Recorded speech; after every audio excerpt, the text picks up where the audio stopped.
I realized that, Irene, we are supposed to record it, right? Are we? Yeah. I'm gonna ask everyone first. Terry, you're muted, so can't hear you. You got, yeah, You're muted. You gotta unmute it. I think maybe, yeah, I can ask to unmute. There we go. Now you're on. I have confusion going on by my screen here. At any rate, I'm from Elyria, and I was involved in a nonprofit in Elyria about 20 years ago, a community development corporation, where we were, turns out now with this process, I realize now today that we're focused on the totally wrong thing. And we lasted about 5 or 6 years. It was an awful lot of work. And I'm so happy that this process has started. And I know that it has taken an awful lot of organization to pull it together to get to this point. I really, really realize that. And I sure thank you all for hanging in there to get us this far. I think there's enough excitement in Elyria right now that maybe we can pull this off. And I'm ready. Great. So, Irene, do you want to introduce yourself, or should I go first? I'll introduce myself. Hi, I'm Irene. I am now actually calling you from Cambridge here in England. So I'm not from Elyria. However, Mayor Frank and I and Professor Yang Jin Yu got together a really long time ago now, starting to feel like, Terry, you have no idea how much organization. And we kind of got together and said, I operate a platform where it gives every individual person a data server, ownership rights and property rights to your own data, much like the way you have your own house. And then we talked about what we're going to do with this, and we talk about civic engagement and how data could be used for coordinating and bringing communities together. So about a few months ago, we started the Data Passport project, where we issued as a living lab learning exercise the Elyria Data Passport that gave every Elyria resident an app that could pull the data either from the city or from a company. And then once you pull the data in the form of a data pass, you can see what are the local businesses you can engage with based on the pass. So if you've got a Elyria resident data pass and you've got a Elyria Data Passport today, you'll see 10 local businesses that are going to give you discounts of pizza and stuff like that. And the premise for that is, it's the same reason why we rolled this out in Vietnam, was to say, we wanted to do a local matching of businesses and people in the city, why advertising on the platform 6,000 miles away? So why isn't there a sort of a local community that you can have match business and people and grow the city together? And so we rolled this out. We started about July. We had businesses sign on. We are moving into the next stage of engaging on the hackathon basis with residents and everybody else. And it's a journey. So we have to be very patient to get this. And I'm very thankful for everybody involved. Oh man, I'm sure. Oh my gosh. Yeah, thanks, Irene. So I'm Yang Jin Yu. I'm a faculty member at Weatherhead School at Case Western. And I study technology and innovation. That's what I do. And ironically, so I met Irene almost 10 years ago at a conference where I attended by another person's invitation, and then that person didn't attend. He didn't know that he even suggested that I should come to the conference at Cambridge. And I was the only person that who I knew at the time. I was the only myself. And then I didn't know anybody. Irene actually was a host of the conference at the right. You remember that conference, right. And so ever since we became good friends, and I saw her journey from pure research, all the way to now, commercialization and startup world, and pushing this into the infrastructure that is, if successful, will change the world, the way we actually understand the whole digital ecosystem in a much better way. And Mayor Frank was a student of mine in our EMBA program, and he was not even thinking about running for the mayor's position when he started taking my class. In the middle of that program, he came to me and he said, "Yeah, Professor Yu, I need to say something." And he said, I decided to run for the office, election." And he said, I need your help. And I said, well, if your goal is just to become a mayor in a small city, I have no interest of helping you. But if you want to change the world using that as a platform and want to do something big, then we could we can talk. And so that's how we began. And then he told me that he was elected. And then so now you help me to get elected. So he actually did a lot of things. I wasn't involved in his campaign at all, but he used the things that we taught him in the class: design thinking, and the human-centered design and digital innovation and so on. So many of those things that he learned from the class apparently became some of his talking points and his policy goals and agenda. And then he got elected, and he called me up and said, Professor, now we need to work together because now I'm elected. I got to do something with those ideas. So we decided that we're going to have a breakfast once a month, to talk about. And we did it twice, I think. And then COVID happened. Right before the COVID happened, one of the ideas that came out of those meetings was that, I said, so my colleague in England, Irene, she's now moving into this commercialization space. And what that means is that the technology has actually become stable. It's something that we can use, and so, I was, setting up a partnership with her company from case research purpose. And then I said, why don't you to meet, explore ways to create a living lab. So really, that's what it was. And then that was right before pandemic. And then she left, and then boom, we're in pandemic space. And that's, we did try to do something in the COVID space, and now we're trying to do something in post-COVID space, right? So that's sort of, I think, the history of this, and as Irene continued to work with Frank, I'm glad that we had this opportunity to do this, citizen data pass, and now let's do more, and let's crowdsource what we may be able to do together to make Elaria, as a model city, post-industrial American city. If we could do it in Elaria, we can do it in elsewhere. That's my belief, right? It's a very prototypical Midwest, Rust Belt, post-industrialization American city. And, let's embrace the challenge. Let's see what we could do together. It's perfect timing. So that's what we hope to accomplish. So that's enough for us talking about who we are. And, now let's pick some ideas, like, what do you want to see, happening, Terry or Heather, what specific ideas you want to explore? Heather, go first. If you like.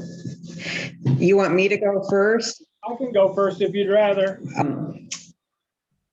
But I was just building on what I had learned and what had developed yesterday in yesterday's brainstorming, and I was just going to share that experience. But you go ahead if you like, or I can do it. No, go. I'm kind of learning as we go, so this is really exciting. Go ahead. Well, they gave me an opportunity to talk about a couple of my ideas yesterday. And I boiled it down to two sentences: reintroduce Ilarians, which is ourselves, reintroduce ourselves to each other by inviting each other over. Yeah. Yeah. Go ahead. I'm sorry, I didn't mean to interrupt. No, go ahead. I didn't mean to interrupt either. Okay, I'm sorry. And the second one is reprioritize our natural spaces so that we can reconnect to our roots. So yesterday, Terry and there are a couple other folks, at the call, and I think what I really liked about it is that I think Heather, you kind of like mentioned that too, alluded that there's so much tension, among neighbors nowadays for many different ways, right? It's also the election time. Coming up, and school boards and this and that, vaccine this and that, whatever, right? There's so many different ways. What I really liked about what Terry said yesterday was that can we create a intentional occasions where people could come together and find what we share instead of, and celebrate that what we have common, what we enjoy together, rather than highlighting what we do not agree with, right? And the idea is that, is there a way that we could create a platform where tying your ideas together, Terry. One way is that a possibility is that we have this like a wonderful spot in the nature that is not being utilized. Many people don't even know their existence. And Terry seems to know many of those, and many other people may know in the city of Area.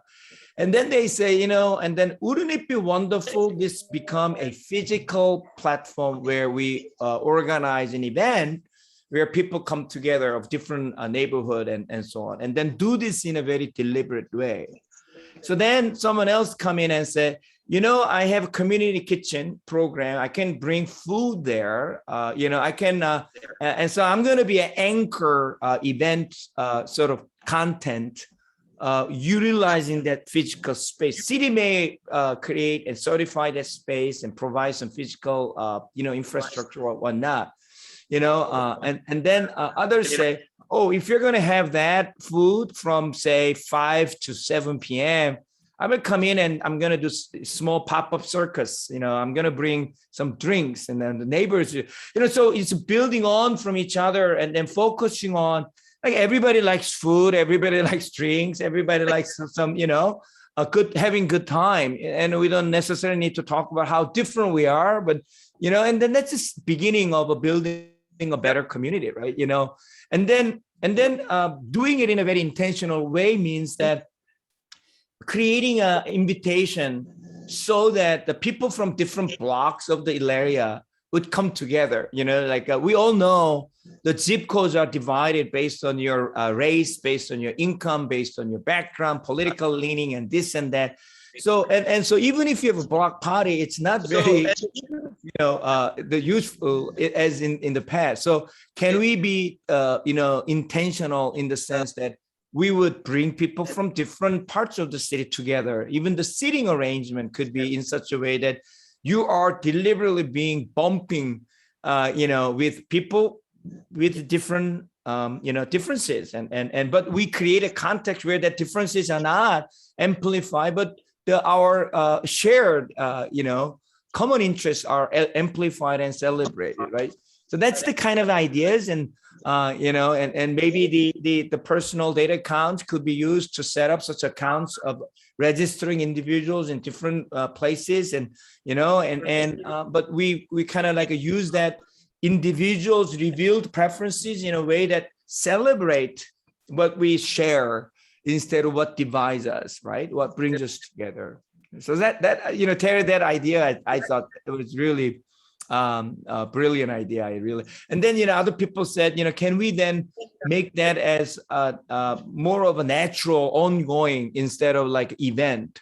So there's an opportunity to do both. You don't have to choose one or over the other. So I have a great idea just to add to what you said, Yang Jin. Do you know this this app? It's a ride app. The ride app is to do with can you remember the name of the ride app, where it talks about how much you're willing to talk to a person when you take a ride with the person? Do you remember that one? Oh, that was in New York. No. It's the one. where you find a ride and then Is Uber or Lyft? it's gosh, I'm gonna try to find it. It's- It's a particular app that basically talks about how much do you want to talk to the person when you give a person a ride. So it's I'm going to try to find it because this Okay. is really important. It's an interesting one. I think it's called blah blah blah blah something. Let me try to find. And it's really interesting. I want to pick on this idea that Terry has, and I want to push it a little bit. Yes, it's called blah blah car. Oh, okay. Yeah, that's popular in Europe. Yeah, blah blah. Yes, it's Yeah. Europe. It's carpooling. Blah blah car is a carpooling app. So if you want to go from one city to another city, you go into blah blah car and you decide how many blahs you want. If it's many blahs, you don't mind chatting. If it's less blahs, you want to just keep quiet. So just don't talk to me. I just want to carpool. Don't talk to me. And it's really funny because I think in a city environment, in a park environment, you can start to draw blah blah circles. So in a big blah blah circle, this is a 4 blah blah circle. So if you sit on a bench in a 4 blah blah circle, you want to talk. But if you sit in a bench that is only 0 blah blah circle, you don't want to talk to anybody. Don't be in the bad mood. It's so important because a lot of people, they have social anxiety, and this is a way to engage them as well, that they would feel safe. And then eventually that might help resolve some of their social anxiety, because it's almost, coming from a nursing perspective and a medical perspective, sometimes a little bit of exposure is not a bad thing. And that would good say for these folks to engage and maybe overcome some of their anxiety. Yeah, and I was thinking it could be done both digitally and also physically. Like in the early days of the internet, I thought it was quite funny that my kids would talk to me through Skype, even though they were upstairs. Because at a certain age, you just don't want to engage physically. You just want to talk to people. You prefer to chat on the phone, So, and I think you could make blah, blah circles. Let's just call it blah, blah circle. Blah, blah circle, a digital circle, where even if you're sat right next to the person, you're actually chatting on your phone because you don't feel safe enough to really talk to person face to face, or you have anxiety talking to face and you're not really good at, something. So you have a blah, blah circle virtual, and you have a blah, blah circle Physical. Yeah, physical as well. Yeah. So let me add to that. So we did a project last year with a truck rental company, and we found that a lot of truck rentals are from long haul. So this company is trying to do long haul, moving out of the state, or the college students going, getting the first job, and from Cleveland to Georgia, for example, or something like that. They need to move whole bunch of stuff. And what we tried to do was like, obviously this is a pre-pandemic idea, but the idea is that, like, can we save money by sharing the truck with someone else? So, the college graduates don't have like a full load. So, when I reserve, then app will say, hey,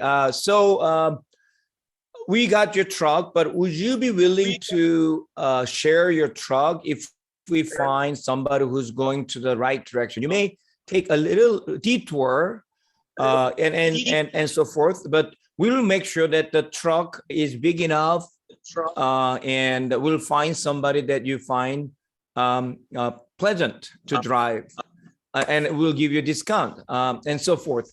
And the way we did it was that we wanted to profile their music preference, because the big thing is that when you're traveling with someone for 6 hours, chances are they're going to play music.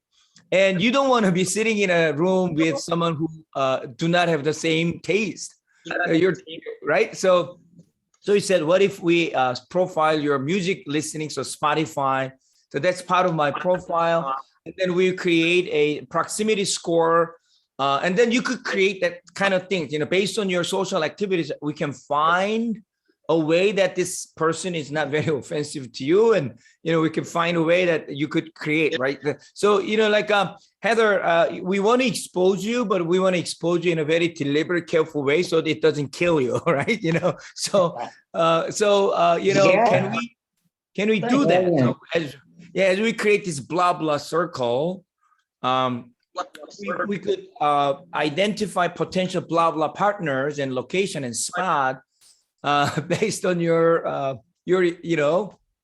behaviors, interest, preferences. Nice. And I love that idea of, I think we need more frequent community events, because we had the third Thursdays. You may be aware, and I is definitely probably aware of the Thursday we had in the square downtown Elyria. And I could believe how many people were there. It was like paradise. The fast going, there's a band playing, you could listen or not. There's people sitting, people walking around, there's vendors. It was totally like dream city, and wow, I wish we could do like all the time, Did you go to those, Gary? Say again? The Thursday? The third Thursdays, did you attend those? I love that idea, and I think we need more frequent events for people to attend, because it's just a great way to get folks together. Why not use, I agree, because it is very, the square is kind of unique. I like that we preserved it, because you don't find that in like North Olmsted or North Ridgeville, even Crocker Park, that's nice and all, but Illyria's got a lot of character. So I like that we were utilizing this square, and I'd like to see more of that. Right.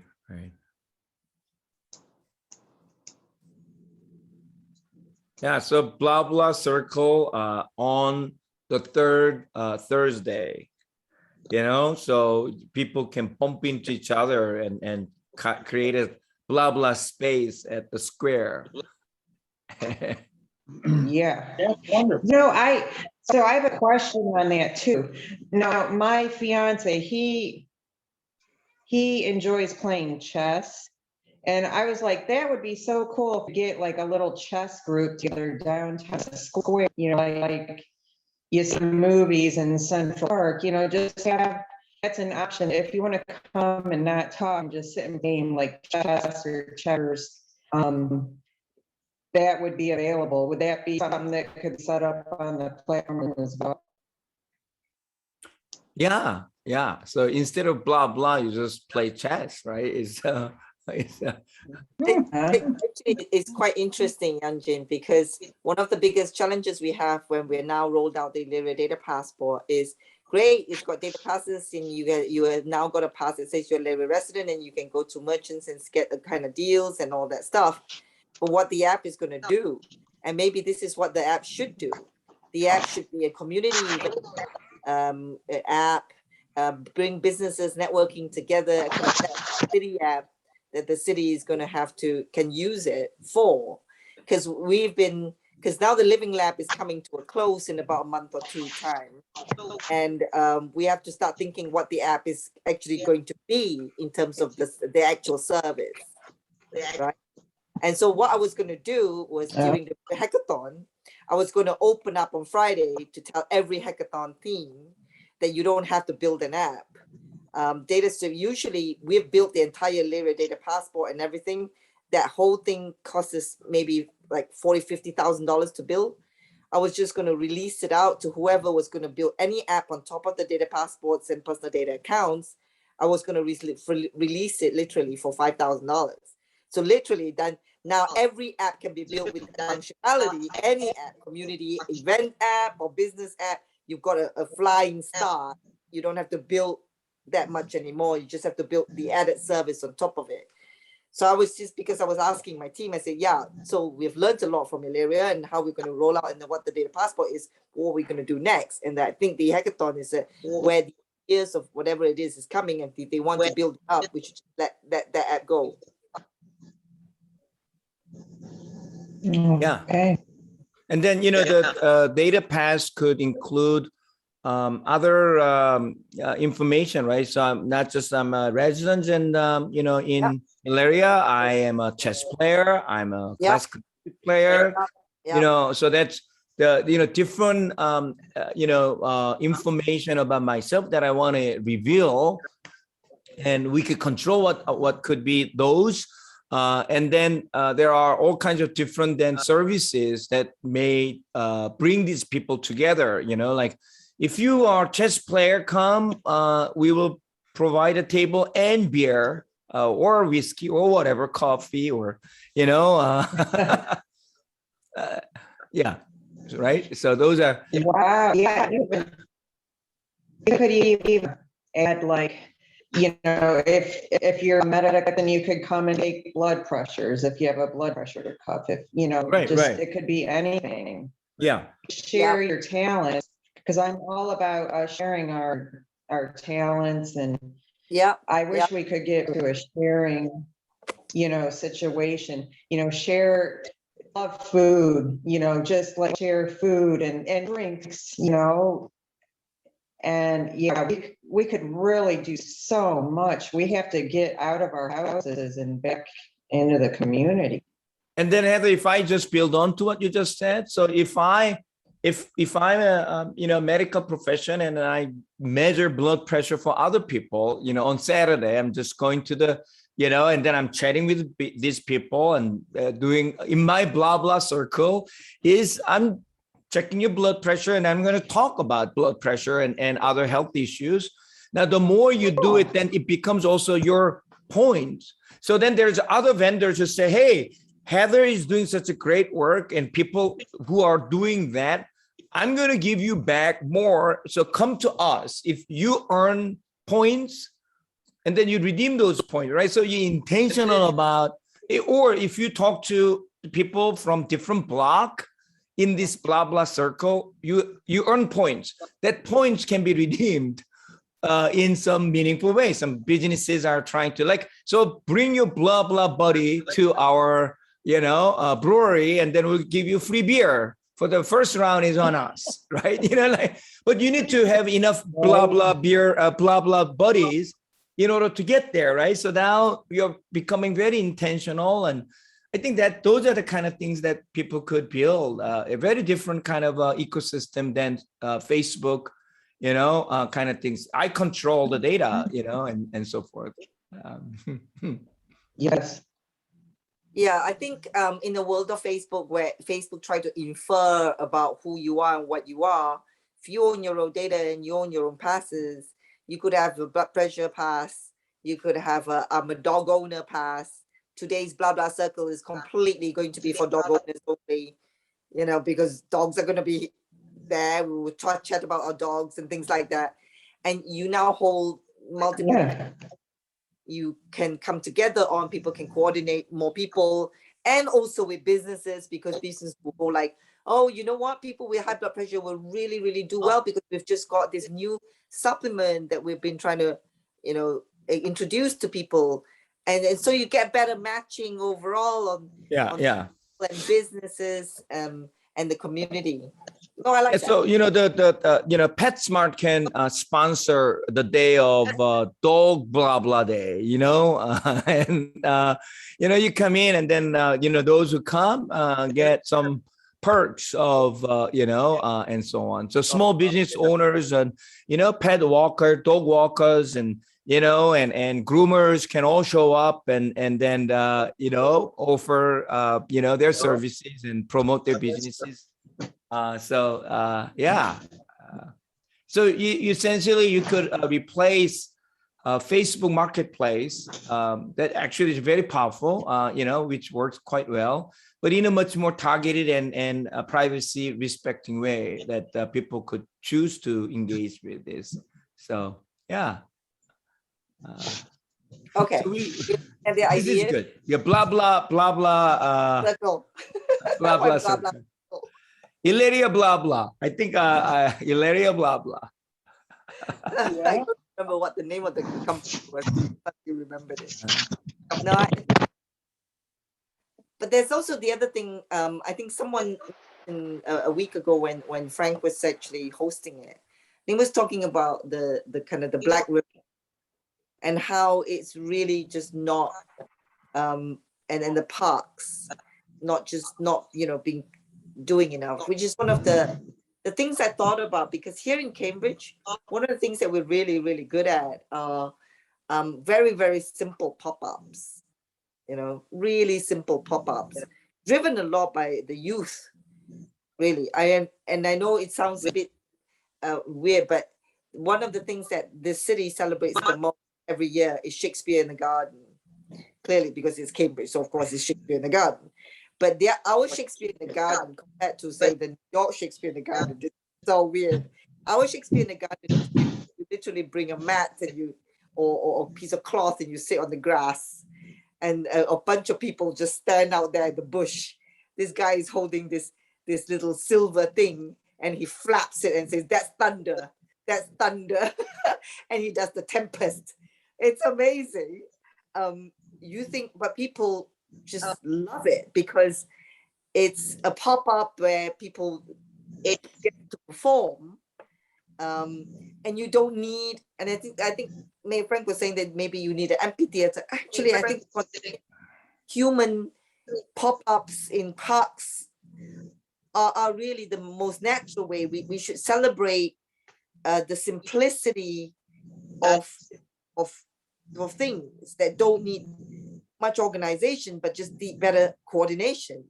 And I think this is what digital and data can do. They can help coordinating without too much of the organizing. I think we spend a lot of time organizing, and then one event, and that's it. If you allow more self-coordinating, it just, I think, makes the parks and recreations and areas around the Black River and what you want to do and everything just comes alive. I think people kind of almost have to feel empowered, not to organize. I think a lot of volunteer work does a marvelous job of organizing, but actually self-coordinate to do.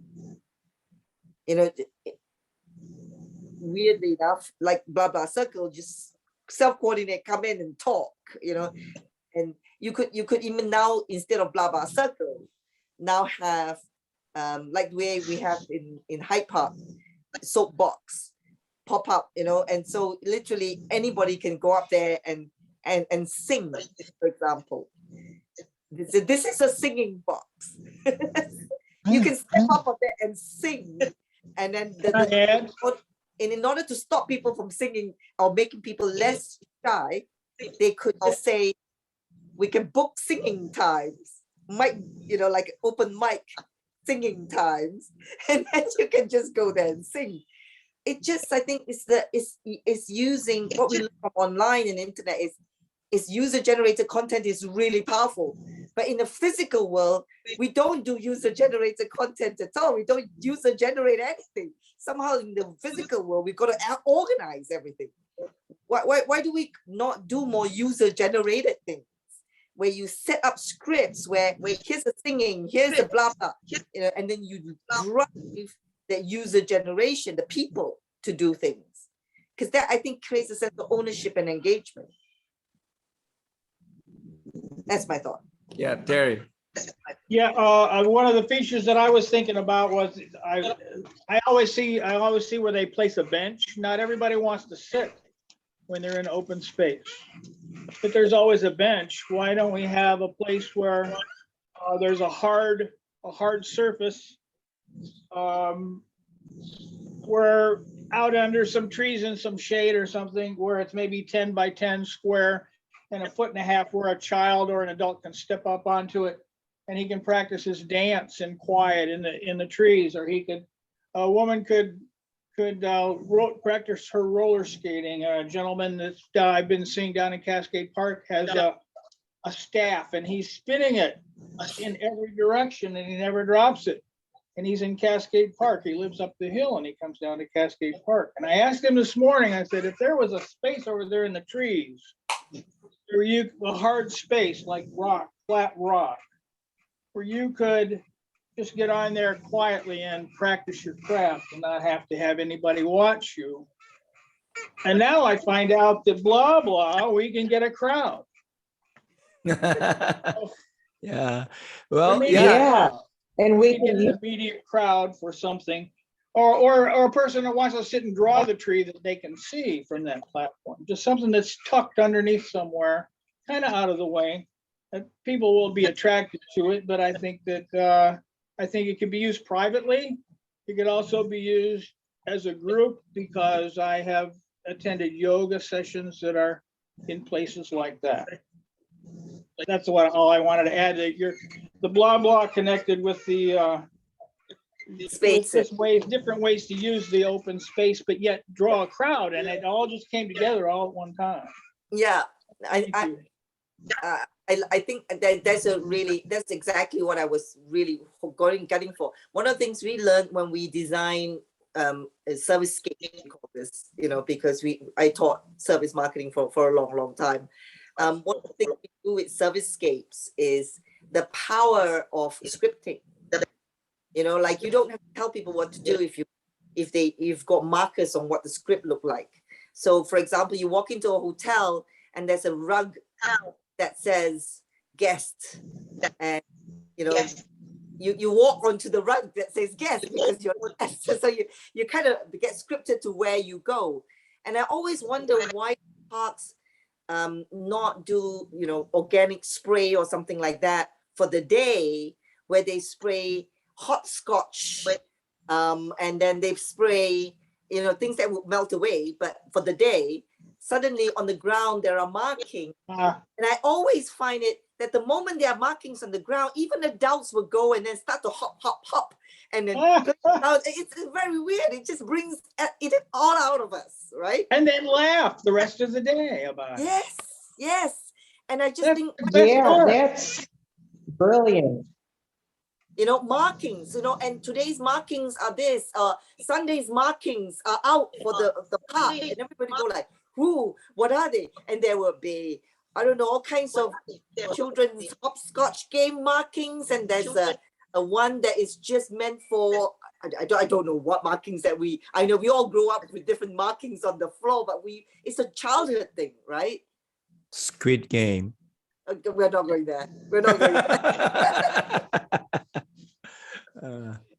But yeah, I mean, I just think in service-scapes, ground markings, they're powerful. Yeah. I love these ideas. I mean, I think, Terry and Heather, there's an ideation board. If you go to the website for the hackathon, where you could put these ideas and you can become the owner. I mean, I think of these ideas, I think blah, blah, circle, or Ilaria blah, blah. I like Ilaria blah, blah. Or blah, blah. Somebody's gonna put up blah, blah circle onto the ideas board. Let everybody go vote on it. I think it's I can't, because I'm one of the organizers. So I can't receive the idea, but whoever likes the idea, just put up there. I think it helps. Nice. I'm wondering if that doesn't tie in with the fact that we need to expand our internet in this town, so that is available everywhere. I mean, it's not necessarily available everywhere, is it? I think Kinetic is working hard on that. And Kinetic is really trying to get that fiber into every home in the area, and that's one of the reasons they are a sponsor of the hackathon. And also it opens up the city to jobs and work outside the city in the digital space. I mean, I live in England, where I think that the creative economy is now 10% of our GDP. And a lot of it is driven by a whole bunch of people doing Wallace and Gromit cartoons in the Southwest. And they seem to be doing this amazing CGI work for Universal Studios in California and all the big ticket film. And they are a small town in the Southwest in Devon and Cornwall. And it's because the internet allows them to do creative work anywhere in the globe. And, you know, and that is just open up. I was just talking to a friend just now about the Ilaria hackathon. And I said to him, I said, put up something where Illyrians can do something maybe for someone to match with someone abroad that that his skills could be used for, you know, because that's what the internet is. It kind of opens up the world, even though you live locally, you can work globally. And I think these opportunities are not very clear to a lot of people as to what they can do. And if there was a way to make those opportunities clear, I think you would just bring a lot of economic benefit to the city. Yeah, I mean, you know, so. I have a question. Okay, yeah, go ahead. Oh, I'll make your point. Oh, no, go ahead. Because that was my concerns, and I actually posted on the board about communication, and then I saw the internet idea, and that is a problem. Is people are like, I didn't even know about that. So I would love to see some kind of app, or even like the internet, or like I'm on city alerts. So I get an alert like if a road is closed, but I'd love to see an alert for, hey, tonight is a city council meeting, or tonight we're going to have beer and brats on the square, or, you know, there's going to be a chess match. You know, I'd love to get alerts like that as well as an option, because a lot of people have, most people have phones where they can get a text message nowadays. You know, all of us pretty much have a phone where we could get either an email or a text alerting us of an event that we could attend. Yeah, I think so. I think Mayor Frank has talked about how the Illyria Data Passport is going to have to evolve to become some kind of city app that may even have its own currency. He's very keen on that. It can take the place of the block watch. It'd be a wonderful block watch tool. What's that? I say it would be a wonderful block watch tool. Because in your circle of neighborhood, you could contact everybody at one time. I would guess you could connect to a camera as well. Yeah. Actually, that's interesting. Yeah, and because Blockwatch, that's like I was involved, you know, I was a little more involved a few years ago, and then I just thought most people haven't been utilizing the way I visioned that it could be to its highest potential, because I joined it because I need someone to shovel my driveway, or, you know, just for resources and that. So I'd love to see it utilized even further for events. Yep. Some great ideas. Yeah. So, you know, I hope that both Heather, Terry, you know, the hackathon kicks off on Friday, right? This coming Friday at 5 p.m. And please join us. Bring your neighbors and friends, others who might be interested in joining Blah Blah Circle, turning these ideas into reality.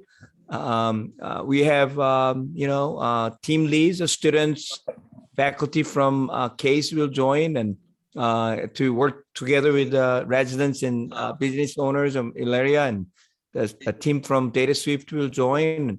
And there will be a lot of speakers talk about some of these ideas that will inspire more ideas. So yeah, it'll be fun. You know, I have a question when you're done. I'm sorry. Go ahead.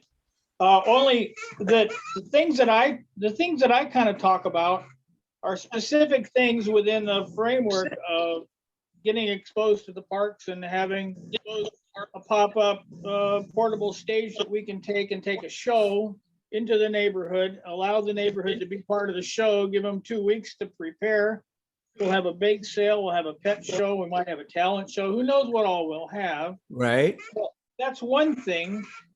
But the other thing is that there are parts, would parts within that framework be a separate task, or do we allow that to be part of the dialogue and have it come out in the dialogue on Friday, Saturday, and Sunday? I'm not exactly sure how to approach with my ideas, how to approach my ideas. So I think my suggestion, I think of that is that you could, there are two different ways, you know. So those individual ideas could be an app on its own, or the app would allow many of these pop-up events can be organized. So it's a platform where these things could be popping up, and then people say, oh, there's that, there's that, there's that. So, you know, I think there are two different approaches that one could take.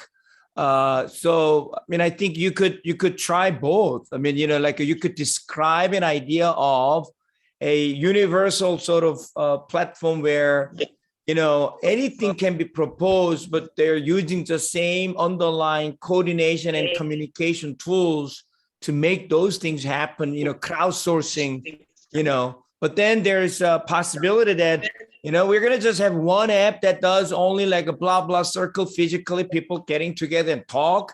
There's an app that does like a city announcing events and people could be informed by that. And you know, each of these could be a separate app.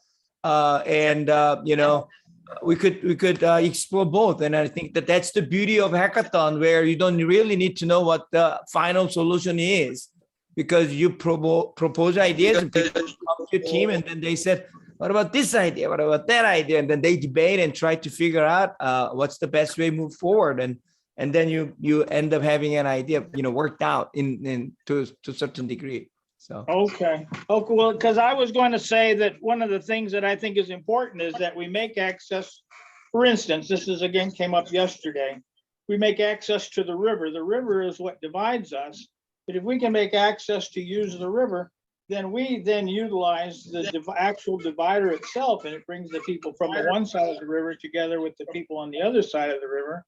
And they're waving at each other rather than staring at each other, asking them to, you know. And so before, there are along this probably half a mile stretch of river in Elyria, goes from about where the hospital is, if you're familiar with where the hospital is, and it goes down East Avenue and down East River Street on the right side, East Avenue on the west side of the river, to a major bend where it gets shallow, immediately shallow. But that whole half a mile, maybe a little bit longer, is very deep and paddleable, and it's currently accessible by two lots that are right at the very top of where it becomes paddleable.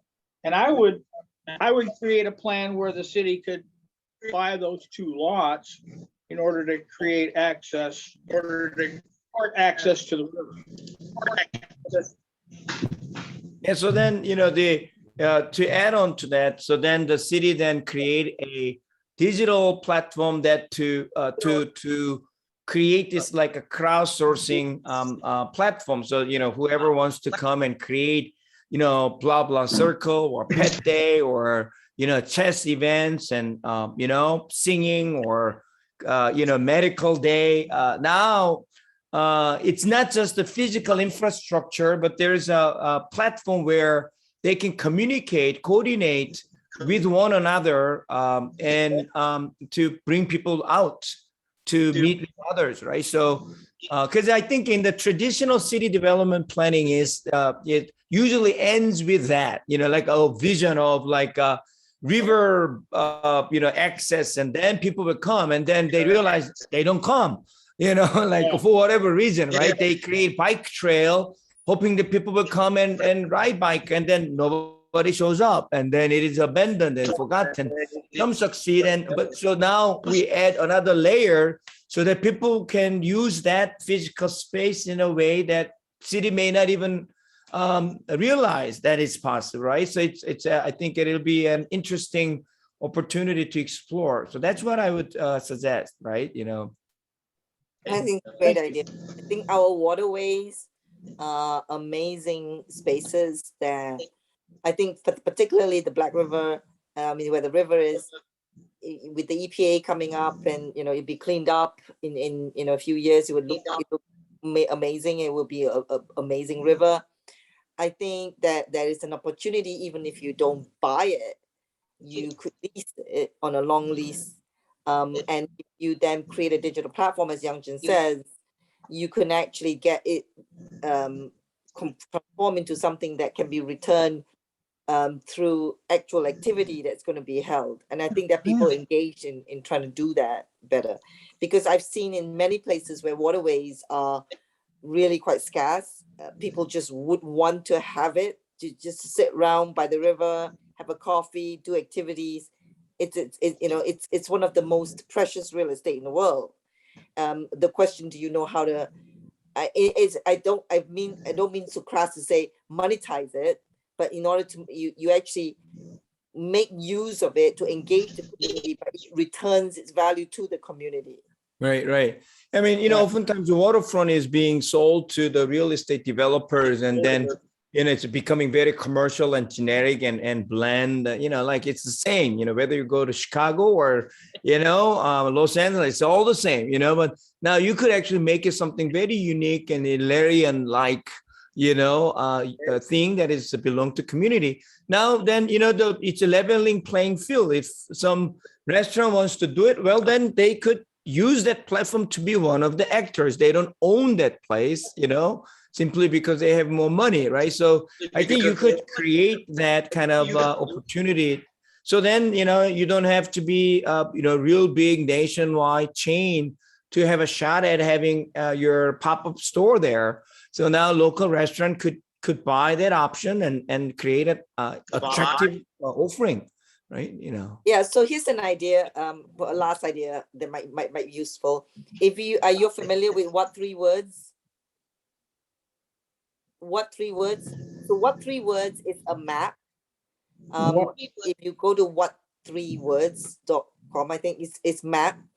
It's an amazing map where within 1 square meter on the planet, there are only 3 words. So 3 unique words to describe 1 square meter of every single location on this planet. Okay. Now, why? Because if you use latitude and longitude, people don't know what that is. And it's very hard because latitude and longitude just give you a point. Whereas what 3 words give you a square meter. And in some countries in the world, like in Cyprus, where I live and go to, there are no postcodes. It's very hard to find a location. When you want to point to a location by the river, there isn't an address to go to, and the latitude, longitude doesn't go. So what you do is that you use what 3 words and immediately narrows down to that 1 square meter and where it is, right? Now, you can imagine an app that says, Illyria has these spaces. We are now called Pop-Up Illyria. And Pop-Up Illyria is a real estate company that rents 5 by 5 square meters of Illyria for pop-ups. Anywhere in Illyria, doesn't matter how weird it is. You could have a pop-up in front of your house. You might not want that, but you could have a pop-up right by the river, anywhere. Anywhere. So now people can buy blah blah circle anywhere by renting from this. And so the city has rented this entire city's real estate to occupy for a half hour each time, based on some kind of digital permissions or whatever it is. And then residents can look at a map of everywhere that is happening. Everywhere. Everywhere. It just Wow. frees up location and geography.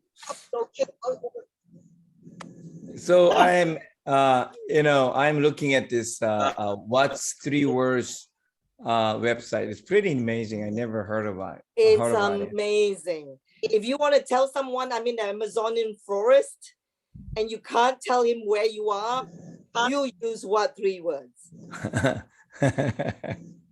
Okay. That's what it is. Wow.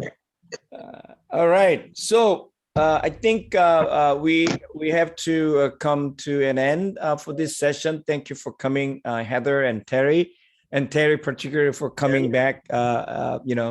Again today. I hope to see you again tomorrow. We'll have another one tomorrow, and hopefully other people will join us, and then we'll see you all then on Friday to kick it off. So. Great. Good to see you. Yes, thank you. Yeah, I think I'll come back tomorrow. This is fun. All right. I really Thank you. appreciate everybody. All right. Thanks. Bye-bye. Okay. Thank you. I have tickets. I'll see you tomorrow. All right. Bye.